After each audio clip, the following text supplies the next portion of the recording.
인천시가 쓰레기 매립지 종료 문제와 함께 소각장 건설 사업도 계획하고 있습니다. 하지만 실행은 쉽지 않아 보이는데요. 지난해 광역 소각장 신설이 안 된다면 현재 시설을 개선하고 활용해야 한다는 의견을 냈던 최계훈 인천환경공단 이사장도 이번에는 말을 아끼는 분위기입니다. 네, 보다 자세한 소식을 송효창 기자가 취재했습니다.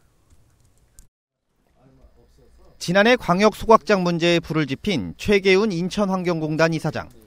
올해 첫 기자회견에서는 입을 다물었습니다. 그 청라 같은 건 2002년에 만들어졌고 또 송도는 2007년에 만들어서 현재 개선할 부분이 많이 있고 그 문제에 대해서 신설, 증설에 대해서는 노코멘트. 인천시는 오는 2026년 생활 폐기물 직매립 금지에 대비하기 위해 4개 권역으로 나눠 광역 소각장 설치를 추진하고 있습니다. 4개 권역은 서부권과 동부권, 북부권과 남부권입니다. 그러나 기존 송도 소각장을 현대화해 사용하기로 한 남부권을 제외하면 부지 선정조차 하지 못한 상태.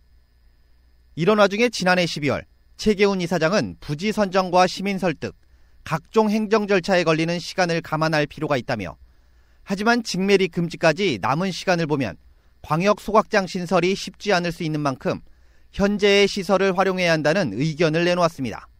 그러면서 시가 결정한다면 공단도 시민들과 대화하며 함께 설득할 생각이 있다며 이 같은 현안이 정치적으로 이용돼선 안 되고 시민들에게 가장 부담이 덜 가면서 효율적 인프라를 만드는 데 초점을 맞춰야 한다고 덧붙였습니다. 최 이사장의 발언은 새로운 입지를 선정하는 대신 기존 송도 청라 소각장 등을 증설해 활용하자고 제안한 것입니다. 하지만 주민들의 반발이 예상된 인천시는 진화에 나섰습니다. 당시 인천시는 해명 자료를 통해 공단은 폐기물 처리 시설 운영과 관리 업무를 맡고 있는 수탁기관일 뿐이라며 자원순환센터 건립 관련 정책 수립에 대한 권한은 없다고 선을 그었습니다. 그러면서 시는 권역 4곳의 자원순환센터를 확충할 계획이며 가연성 폐기물 직매립 재료를 목표로 계획을 변함없이 추진하고 있다며 주민 수용성을 확보하면서 친환경적이고 안정적인 시설이 적기에 확충될 수 있게 노력할 것이라고 덧붙였습니다. 이렇게 시작된 광역 소각장 문제가 올해 첫 화두로 다시 떠오르면서 기자회견 자리에서도 질문이 오갔습니다. 하지만 최 이사장은 더 이상 할 말이 없다며 선을 그었습니다. 문제는 현재까지 광역 소각장 문제에 대해 해결된 것이 없는 상태.